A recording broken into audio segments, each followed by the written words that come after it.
그러면 최영일 시사평론가와 국감 얘기 계속 나눠보겠습니다. 어서 오십시오. 안녕하세요. 예. 먼저 법사위로 가볼까요? 네. 아마 제1야당은 국정감사만 기다리고 있었을 겁니다. 벼르고 네네. 있었는데 증인 채택이 하나도 안 되니까 뭐 힘이 좀 너무 풀리는 네. 답답한 상황일 테고, 여당에서는 자기네가 고발해놓고 다 검찰에서 무혐의 판단이 나버렸는데 네. 오히려 사과해야 되는 거 아니냐, 쓸데없는 일을 그렇죠. 벌였다고 이렇게 나오니까 참 답답하겠습니다. 그것도. 그러니까 저는 앵커님 말씀에 좀 반론이 있습니다. 예. 왜냐하면 국정감사만 기다린 게 아니고 이미 대정부 질문이라든가 거기서, 추미애 장관은 다수 국회에 출석했잖아요. 예. 오늘 이제 야당 의원이 어떤 흥미로운 자료를 얘기했냐면 자, 이 추 장관이 보좌관을 시켜서 전화를 걸고 예. 외압을 군부대에 행사한 바가 없다. 이런 이제 거짓말을 무려 27번 했다. 27번. 예, 그럼 역으로 27번 이상을 야당 의원이 질문을 했다는 거죠. 어허. 국회에서 추미애 장관이 답변한 것만 27차례가 넘는 거예요. 예. 국정감사를 왜 기다립니까? 이미 다 따져 물었고 이 들을 답 다 들었고, 그리고 동부지검에서 왜 8개월째 수사를 지지부진하고 있느냐, 결론이 나왔죠. 그래서 예. 무혐의 불기소. 그런데 이제 문제는 추가 고발이 있습니다. 예. 왜냐하면 이제 이 과정에서 새롭게 나온, 예를 들면 평창 동계올림픽 통역병 선발 과정에도 청탁이 있었던 거 아니냐, 이런 이야기도 나왔고요. 예. 그리고 이제 부대를 용산으로 옮겨달라고 했다라는 이모 대령의 육성 증언도 야당 의원이 공개를 했었습니다. 그래서 여기에 대해서는 또 보수 성향의 시민단체가 추가 고발을 해놓고 있어요. 예. 그리고 또 이제 이 문제의 제보자, 당직 사병인데 또 나도 고소하겠다, 이런 입장을 보였기 때문에 아직 이 수사가 완전히 종결된 끝난 것은 게 아니다. 그렇기 때문에 예. 이 증인들을 국감에 부르는 것은 부당하다는 게 민주당의 입장이고요. 하지만 이제 어쨌든 증인을 하나도 지금 합의해주지 않으니까 그렇죠. 국감 못 치르겠다. 이게 지금 이제 야당의 입장이고. 근데 제가 다시 한번 좀 강조드리는 것은, 이것은 이제 나름 중요할 수는 있습니다. 왜냐하면 특혜 문제가 있고 공정의 문제가 있기 때문에 나름 중요하고 국회에서도 충분히 따져 물을 만한데, 국감을 보이콧할 정도의 이슈가 되는 것인가?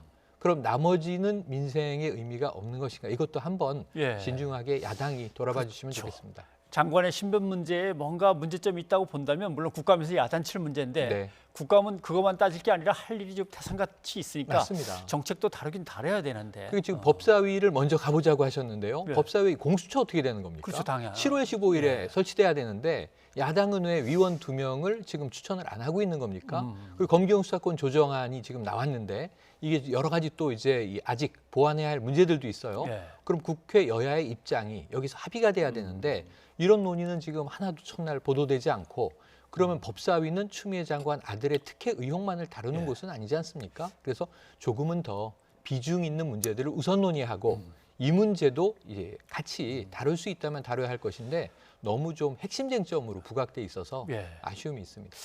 그러면 그 다음 이제 격전지인 외교통일위원회로 가보죠. 어떻게 하다 네. 보니까 여성 장관들이 이번 국정감사에서는 계속 호되게 이제 그런 코너에 셈입니다. 몰리고 있는데, 남편인 이일병 연세대 명예교수 미국 출국이 이제 도마에 올랐습니다. 네. 잠깐 그 장면을 보고 네. 오시죠. 예.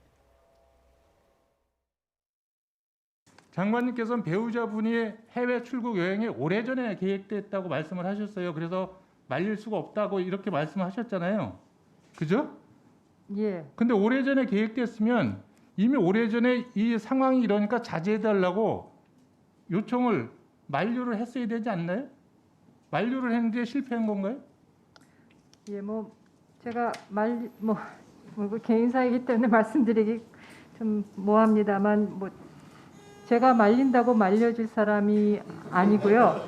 특히 우리 국민들께서 이 굉장히 그 코로나19의 그 사회적 거리두기로 많이 위축이 되신 그 어려운 심리를 갖고 계신 그런 상황에서 이런 무리를 일으킨 데 대해서 정말 송구스럽다는 말씀을 다시 한번 드립니다. 뉘앙스가 묘합니다. 말린다고 네. 해서 말려질 사람이 아니라는 걸 뒤집으면 네. 남편 되는 분이 장관한테 뭘 청탁이나 이런 건 일체 못하겠습니다. 저 부부 사이에서는. 그죠? 네네. 예. 이것은 서로 딱 사실은 손을 긋고 있군요. 이게 4년 전에 강경화 장관이 지금 문재인 정부의 초대 외교부 장관이자 교체 없이 계속 가고 있는 장관이잖아요. 그렇죠. 그런데 인사청문회 때 재산 문제가 나왔습니다. 남편이 뭔가 좀 불법 시설물을 바닷가에 보유하고 있다. 그게 나중에 좀 호화 별장처럼 보도가 됐었는데, 알고 보니까 이 땅을 사서 컨테이너 박스를 놓고 자 이제 바다를 좀 보고 싶다라는 일종의 사설 캠핑장 같은 거였어요. 네, 네. 별건 아니었습니다. 근데 그때 강경화 장관 후보자가 자, 우리 부부는 재산을 독립 관리한다. 나는 친정만 챙기다 이런 얘기를 해서 사실 주부들의 상당히 큰 호응이 있었습니다. 아, 예, 예. 그래서 시댁은 남편이 챙기고 나는 친정을 챙겨왔다. 그 생계 문제를 내가 해결해 왔다. 그래서 사실은 좀 과장된 표현이지만 소녀가장 아니냐 이런 표현도 당시 등장했었는데 이번에도 남편의 삶은 남편의 삶, 본인의 삶은 본인의 삶. 사실은 유엔에 상당히 오랫동안 파견돼 있으면서 이 부부와 또 아이들은 이렇게 국내와 해외 생활을 이렇게 아하. 병행하게 되잖아요. 예. 그런 이제 여러 가지 사연이 있을 텐데 다 말씀드리긴 어렵지만 어쨌든 이 남편은 말린다고 말려질 사람이 아니고 이게 관광 차원의 외유라기보다는 또 이 60대 후반으로 접어들어서 내 인생 마지막으로 내가 직접 돛 요트입니다. 이 파워 요트, 뭐 엔진으로 가는 호화 유람선이 아니고요. 예. 그 작은 한 뭐 1억 내외의 중고 요트를 사서 항해술을 직접 배우고 그래서 내가 이 세계의 바다를 좀 누벼보고 싶다라는 인생 마지막 버킷리스트인 셈인데 그거를 부인이 뜯어 말린다고 안 갈 것이냐. 그래서 사실은 지금 이태규 의원이 질문했는데 예. 답변에는 모두 다 같이 폭소를 터뜨리죠. 이 나훈아 씨 노래인데요. 김광석 씨 노래를 리메이크한 어느 60대 노부부 이야기가 있습니다. 예. 60대 노부부인데 예. 과연 남편은 아내의 말을 듣겠는가? 또 아내는 남편의 말을 듣겠는가? 이건 뭐 다 우리 가정사를 돌아보면 이해되는 대목 아닌가 싶습니다. 두 가지인 것 같습니다. 이제 외교부 입장에서는 여행 자제를 권고했는데 네, 맞습니다. 긴급한 공무라든가 물론 그 어떤 기업을 하는 분들의 비즈니스 같으면 네, 가야죠. 근데 그게 아니라면 네. 자제 대상이 되는 거 아니냐. 더군다나 네. 책임자의 남편이라면 이 문제하고 네, 거기에 이제 요트자가 붙으니까 맞습니다. 요트를 사러 이렇게 된 것 같습니다. 그래서 예. 요트 협회 관련자가 또 직접 이야기를 인터뷰를 하기도 했더군요. 이거 전혀 지금 나오는 이야기는 호화 요트가 아니다. 아. 이 세일링 요트라고 세일링 부르는데요. 요트. 그러면은 예. 이제 뭐 선실이라든가 동력 보트 이런 게 이제 모터보트 이런 게 아닌 거죠. 네, 네. 예. 맞습니다. 그러니까 이제 항해술, 돛을 알겠습니다. 이용해서 바람으로 가는 건데, 근데 그럼에도 불구하고 저는 강경화 장관의 사과는 의미가 있다. 뭐냐면 저는 이 한 사람이 이 여행은 내 삶에서 매우 중요한 예. 방점이다라고 한다면 괜찮은데, 예. 그리고 외교부 장관의 부군이 되기 때문에 외교부 장관 입장에서는 송구하죠. 예. 국민들께 정말 이 신심 어린 사과를 한 것은 어쩔 수 없는 예. 상황이다 보여집니다. 그리고 조성길 북한 전 네. 이탈리아 대사 대리입니다. 대사가 갑자기 이제 뭐 압박을 받아가지고 자리를 추방됐죠. 비웠기 때문에 예. 여지껏 우리 국내로 들어와 있었는지를 몰랐다는 거죠. 네. 제3국으로 가 있겠지라고 예. 했는 건데 그 얘기가 나왔는데 이제 몰랐다. 당국자들도 네. 하는 분 도대체 어디까지 알아야 되고 어디까지 몰라야 되는 건지 여기서 좀 애매해집니다. 그러니까 여기는 이제 우리나라의 이 어떤 기관의 구조를 보면 국가정보원이 가장 이제 크게 개입을 했을 거고요. 그렇죠. 왜냐하면 이제 지금 북한 외교관의 망명이기 때문에 두 번째는 외교부도 역할을 했을 텐데 국정원은 정보위는 뭐 이달 말에 열립니다. 예. 그러니까 이제 그때를 봐야 되지만 국정원은 일단 공식적으로는 확인해 줄 수 없다. 이런 입장인 거고요. 외교부는 사실상 인정을 했습니다. 강경화 장관이 외교부도 나름 필요한 역할을 다 했다. 그런데 문제는 이 보도를 보고 나 자신도 놀랐다. 왜 이 표현이 나왔냐면 야당에서는 지금 전략적으로 정략적으로 이 사안을 지금 여당에서 흘린 게 아니냐. 그런데 지금 이 사안을 키우고 있는 건 또 야당이에요. 국감장을 통해서. 근데 이 문제는 사실은 이게 가족사의 문제가 미성년 딸은 북으로 송환이 돼 있는 상황이고 예. 부부만 이 망명을 했는데 처음엔 미국으로 가는 줄 알았다가 미국, 영국, 스위스, 이탈리아 망명설이 많았었거든요. 근데 이제 지난해 7월에 우리나라에 들어와서 지금 1년여를 거주하고 있는 상황이 1년 지나서 알려진 거죠. 예. 근데 사실은 이것은 신변 보호 차원에서는 알려지지 않았어야 하는 것인데 우선 이제 보도에 문제가 있었고요. 예. 그다음에 여야가 모두 이것은 이제 그 어떤 가족의 남북의 이산가족이 된 상황 아니겠습니까? 그 생이별 상황을 감안해서 상당히 좀 보완을 유지해 줘야 될 것으로 보여지고 일단 본인이 지금 나타나고 있지 않기 때문에 예. 여기에 대해서 뭐 추정해서 많은 이야기를 하는 것은 이 또 남북 관계 문제에서도 그렇고 이 문제가 커질 수 있다. 이건 잘 좀 봉합을 해야 될 사안으로 보여집니다. 알겠습니다. 그리고 국방위가 또 문제인데 공무원 피살 사건을 놓고 네. 유족인 이대진 씨죠. 그 증인 채택을 둘러싸고 이제 고성까지 오고 간 것 같습니다. 네. 그 장면 한번 좀 보시죠. 네.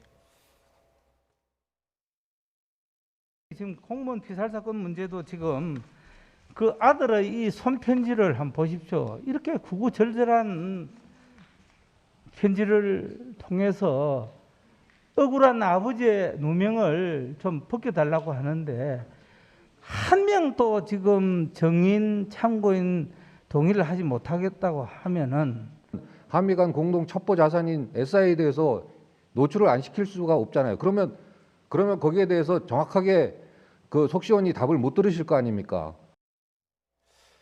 자, 이걸 어떻게 네. 해석해야 될까요? 지금 두 가지 문제가 다 걸립니다. 그러니까 하나는 뭐냐면 아까 김영호 의원이 이제 앞에 리포트에서 발언을 했는데요. 예. 유가족의 입장이 국감장에서 너무 부각이 되다 보면 국감에서 나오는 얘기는 다 보도가 되지 않습니까? 그러니까 국민들이 유가족의 입장에 좀 경도가 돼서 예. 팩트보다는 유가족은 안타깝고 억울하죠. 전 저 심정은 100번 이해가 됩니다. 근데 문제는 이제 시간이 흘러서 이것이 팩트는 무엇이냐. 자진월북 시도가 있었는가 아니면 북한군과 조우를 해서 예. 생존하고자 월북 의사를 억지로 이야기를 한 건가 혹은 표류한 건가 지금 뭐 하나 확정된 게 없고 대부분의 이 중요한 퍼즐의 조각들은 북한이 공개해야 되거든요. 예. 그러니까 이런 문제에서 국감장에서 이 다 맞춰지지 않은 사안을 가지고 갑론을박하다가 자칫 팩트와 다르게 예. 지금 여론이 흘러가는 것도 부담이 있는 거고요.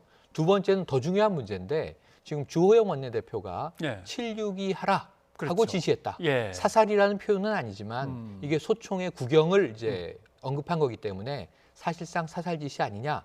근데 이런 게 다 이제 특별 취급해야 되는 감청 관련 정보들, 예. SI, 스페셜 인텔리전스인데요.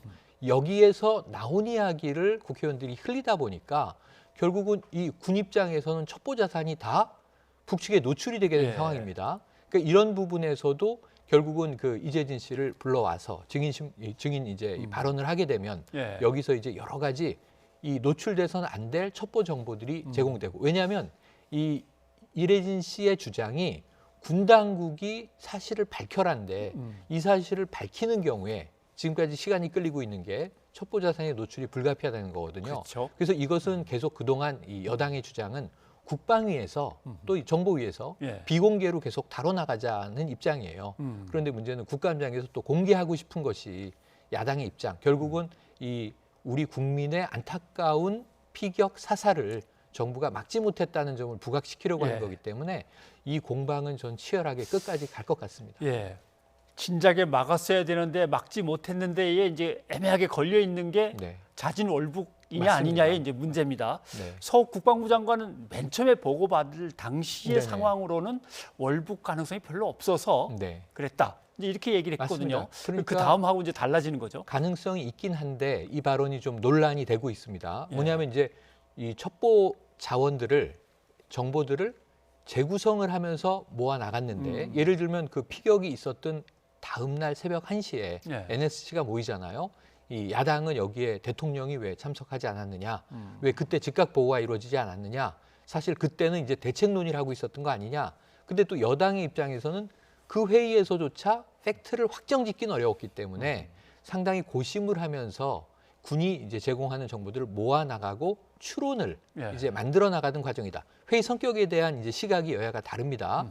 그런데 이제 이런 상황에서 아까 말씀하신 대로 서욱 국방부 장관은 당일날은 자신이 혹시 월북 가능성은 없느냐라고 물어봤더니 관계자는 그 가능성은 낮다. 이렇게 얘기해서 통신 자료를 보지 않고 그 다음에 통신 자료 내에서 북한에서 월북 의사를 전했다.